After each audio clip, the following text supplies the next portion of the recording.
عزم شبیر دے دے، شان علی اکبر دے دے۔ یا رسول اللہ عزم شبیر دے دے، شان علی اکبر دے دے، حوصلہ بخش دے امت کو کہ یہ سر دے دے، حوصلہ بخش دے امت کو کہ یہ سر دے دے، اور اہل باطل سے نپٹ لینے کی ہمت دے دے۔ یہ نہ دینا ہو تو پھر جام شہادت دے دے۔ شاہ است حسین، بادشاہ است حسین، دین است حسین، دی پناہ است حسین۔ سرداد نہ داد دست در دست یزید، حقا کے بنا الہ الہ ہست حسین۔ ایک بار نبی پر اور آل نبی پر درود پاک پڑھیے۔ اللہم صلی علی سیدنا و مولانا محمد معدن الجود والکرم وآلہ وبارک وسلم صلاۃ و سلام علیک یا رسول اللہ۔ اہل بیت میں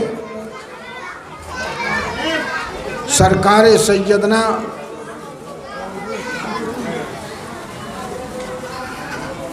حضرت مولا علی ابن ابی طالب،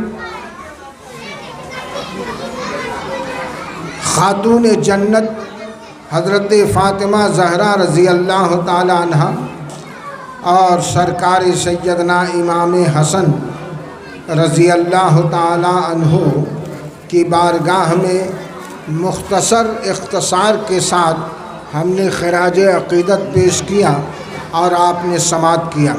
آج ہم سرکار سیدنا امام حسین عالی مقام کی بارگاہ میں خراج عقیدت پیش کرنے جا رہے ہیں۔ حضرت ام الفضل حضرت عباس رضی اللہ تعالی عنہ کی زوجہ، اور حضرت عباس رضی اللہ تعالی عنہ ہمارے نبی کے چچا تھے، تو حضرت ام الفضل رضی اللہ تعالی عنہ چچی ہوئی۔ رات میں انہوں نے خواب دیکھا۔ خواب یہ دیکھا کہ سرکار سیدنا احمد مجتبیٰ محمد مصطفیٰ صلی اللہ علیہ وسلم کے جسم اقدس کا ایک ٹکڑا حضرت ام الفضل کی گود میں آ گیا۔ انہوں نے خواب دیکھا۔ خواب سے جب بیدار ہوئی تو بہت پریشان ہوئی کہ یہ ہم نے کیا خواب دیکھا۔ صبح ہوئی اور بارگاہ مصطفیٰ میں حاضری دیا، اور انہوں نے پوچھا، اے بھتیجے، میں نے ایسا خواب دیکھا ہے۔ تو اللہ کے پیارے نبی نے ارشاد فرمایا، مبارک ہو اے چچی جان، فاطمہ کے گھر بچہ آنے والا، فاطمہ کے گھر بچہ آنے والا ہے، اور وہ بچہ آپ کی گود میں کھیلے گا، اور جیسا میرے نبی نے فرمایا ویسا ہی ہوا۔ حضرت فاطمہ زہرا رضی اللہ تعالی عنہا کی گود میں حضرت امام حسین عالی مقام تشریف لائے، اور جب امام حسین عالی مقام تشریف لائے تو کچھ دنوں کے بعد ہمارے سرکار، ہمارے آقا، ہمارے نبی ان کو اپنی گود میں لے کر کے ان سے پیار بھری باتیں کر رہے تھے۔ نانا اپنے نواسے کو پیار کر رہے تھے، بوسہ لے رہے تھے، چوم رہے تھے، بہت خوش تھے نبی۔ اتنے میں بلبل سدرہ، مکین سدرہ، افسر ملائکہ حضرت جبریل امی تشریف لائے۔ فرمایا، یا رسول اللہ، آپ اس نواسے سے اتنی محبت کر رہے ہیں، اتنا پیار کر رہے ہیں، مگر یا رسول اللہ ایک دن آئے گا جب آپ کے اسی نواسے کو آپ کی امت، آپ کے جناب امت میں جو کلمہ پڑھنے والے ہیں، یہی لوگ میدان کربلا میں 3 دن بھوکا پیاسا رکھیں گے، اور بھوکا پیاسا رکھ کر کے جناب انہیں شہید کریں گے۔ میرے مصطفیٰ کو جب ایسی خبر دی حضرت جبریل امین نے، قلب ناز پر صدمہ پہنچا، اور نبی نے پوچھا اے جبرائیل یہ تو بتاؤ جب ایسا ہوگا حسین کے ساتھ تو کیا میں رہوں گا؟ کہا یا رسول اللہ آپ نہیں رہیں گے۔ کہا یہ بتاؤ جب ایسا حسین کے ساتھ ہوگا تو کیا علی رہیں گے؟ کہا یا رسول اللہ علی بھی نہیں رہیں گے۔ کہا یہ بتاؤ کہ جس وقت میرا حسین کربلا کی دھرتی پر 3 دن بھوکا پیاسا رہے گا تو کیا فاطمہ زہرا خاتون جنت رہے گی؟ کہا نہیں یا رسول اللہ وہ بھی نہیں رہیں گی۔ کہا ان کے بھائی امام حسن کیا وہ رہیں گے؟ کہا وہ بھی نہیں رہیں گے۔ اللہ کے پیارے نبی کو بڑی تکلیف ہوئی۔ ایسے وقت میں حسین پر یہ مصیبت کی گھڑی آئے گی جب ان کے نانا بھی نہیں ہوں گے، جب ان کے بابا بھی نہیں ہوں گے، جب ان کی ماں بھی نہیں ہوگی، جب ان کا بھائی بھی نہیں ہوگا۔ حسین کے ساتھ ایسا کڑا امتحان اس وقت حضرت امام حسین عالی مقام رضی اللہ تعالیٰ عنہ کی شہادت کی اطلاع پا کر میرے مصطفیٰ بڑے اداس ہوتے ہیں، بڑی تکلیف ہوتی ہے۔ اتنے میں ایک فرشتہ آتا ہے اور کہتا ہے یا رسول اللہ یہ مٹی اسی جگہ کی ہے جہاں پر آپ کا نواسا بھوکا پیاسا تڑپتا ہوا شہید ہوگا، قتل کیا جائے گا۔ یا رسول اللہ یہ مٹی وہیں کی ہے، یعنی مٹی کو میرے مصطفیٰ کے ہاتھوں میں دستے پاک میں دیا، میرے مصطفیٰ نے مٹی کو سونگھا، اور سونگھنے کے بعد برجستہ میرے آقا فرماتے اس سے بوئے کربلا آ رہی، اس سے بوئے کربلا آ رہی ہے، اس سے جبرائیل اس سے بوئے کربلا آ رہی ہے۔ جبرائیل نے فرمایا یا رسول اللہ جس جگہ آپ کا نواسا شہید ہوگا اس جگہ کا نام ہی کربلا ہے۔ 3 دن بھوکا پیاسا رکھ کر کے آپ کے اسی نواسے کو قتل کر دیا جائے گا۔ اللہ کے پیارے نبی نے یہ نہیں فرمایا اے اللہ میرے حسین سے ایسی مصیبت کو ٹال دے، اے اللہ ایسی گھڑی مصیبت کی گھڑی میرے نواسے پر نہ ڈال۔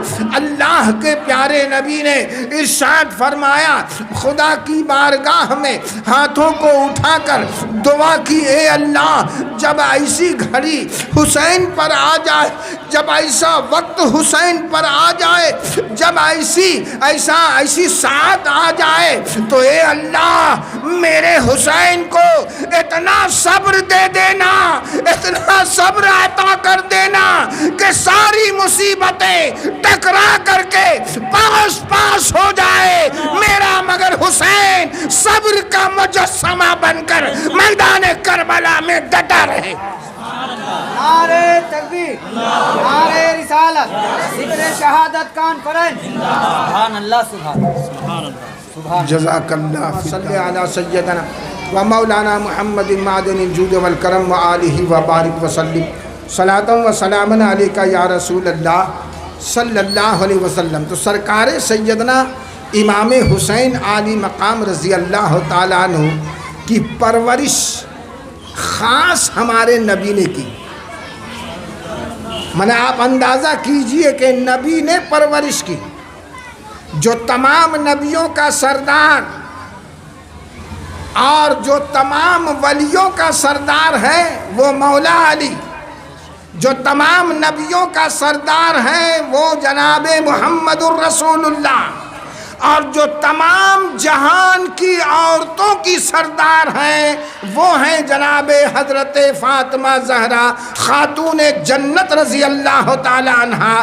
اور ان کے درمیان انہی لوگوں کی نگرانی میں سرکار سیدنا امام حسین عالی مقام پرورش پا رہے ہیں، پل رہے ہیں، نازوں سے پل رہے ہیں۔ کبھی کبھی تو ایسا ہوتا ہے میرے مصطفیٰ اتنا پیار کرتے تھے امام عالی مقام سے کہ انہوں نے برجستہ فرمایا کہ الحسین منی وانا من الحسین، حسین مجھ سے ہے اور میں حسین سے ہوں۔ کبھی ایسا فرماتے کہ حسین کا خون میرا خون ہے، حسین کا گوشت میرا گوشت ہے، حسین کو جس نے تکلیف دی اس نے مجھے تکلیف دی، اور جس نے حسین کو راضی کیا اس نے مصطفیٰ کو راضی کیا، جس نے مصطفیٰ کو راضی کیا اس نے خدا کو راضی کیا۔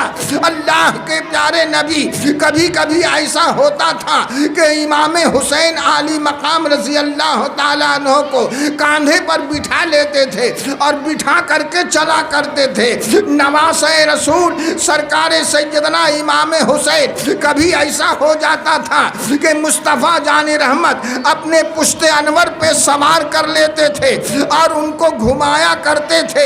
ایک دن ایسا اتفاق ہوا کہ جناب مصطفیٰ جناب اپنی پشت انور پر سوار کر لیا۔ امام حسین عالی مقام رضی اللہ تعالیٰ عنہ کو کیا عمر رہی ہوگی؟ ارے 6 برس یا 5 برس عمر رہی ہوگی۔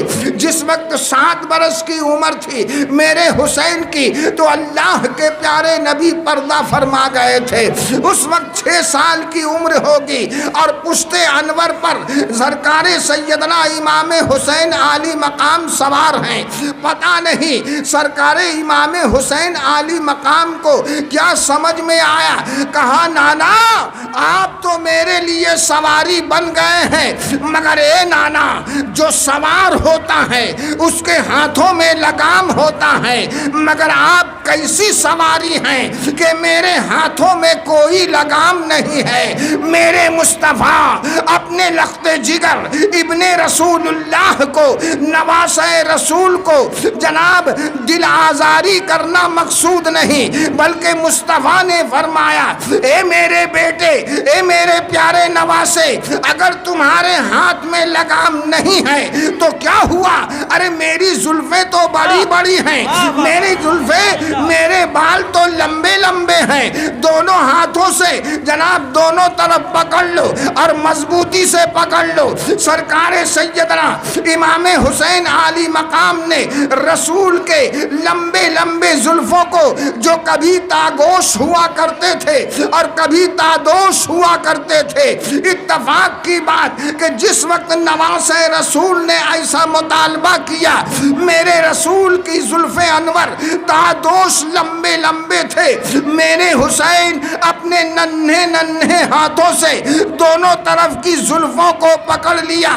میرے مصطفیٰ فرماتے ہیں اے میرے بیٹے حسین میری زلفوں کا لگام تھام لیا؟ کہا ہاں اے نانا جان۔ میرے مصطفیٰ فرماتے ہیں بیٹا حسین ذرا مضبوطی سے تھام لو۔ کہا نانا ہم نے بہت مضبوطی سے تھام لیا ہے، ہم نے بہت مضبوطی سے پکڑ لیا ہے، اب یہ چھوٹنے والا نہیں ہے۔ نبی فرماتے ہیں بیٹا حسین اتنی مضبوطی سے پکڑو کہ آج میری زلفوں کا لگام تیرے ہاتھ میں ہے، کل میری امت کی آبرو کا لگام تیرے ہاتھوں میں رہے گا۔ اے میرے حسین یہ لگام چھوٹنے نہ پائے۔ اور سرکار سیدنا امام حسین عالی مقام کی دلجوئی کے لیے سارے جتن کیا کرتے تھے۔ تو کیا میرے مصطفیٰ کو یہی مقصود تھا زلفوں کا تھمانا؟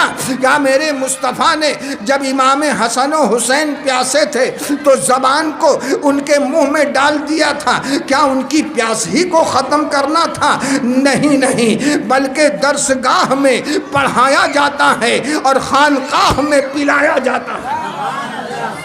درسگاہ میں پڑھایا جاتا ہے اور خانقاہ میں پلایا جاتا ہے تو کیسے پلایا جاتا ہے، کیسے پڑھایا جاتا ہے؟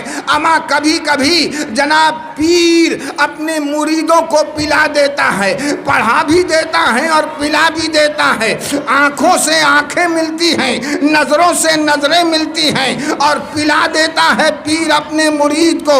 اسی طرح سے میرے حسین جب درسگاہ مصطفیٰ میں پڑھ رہے تھے، میرے نبی معلم کائنات پڑھاتے رہے میرے حسین کو، اور جہاں پڑھانے کی ضرورت نہیں تھی میرے مصطفیٰ نے پلا دیا میرے حسین کو، پڑھا بھی دیا اور پلا بھی دیا۔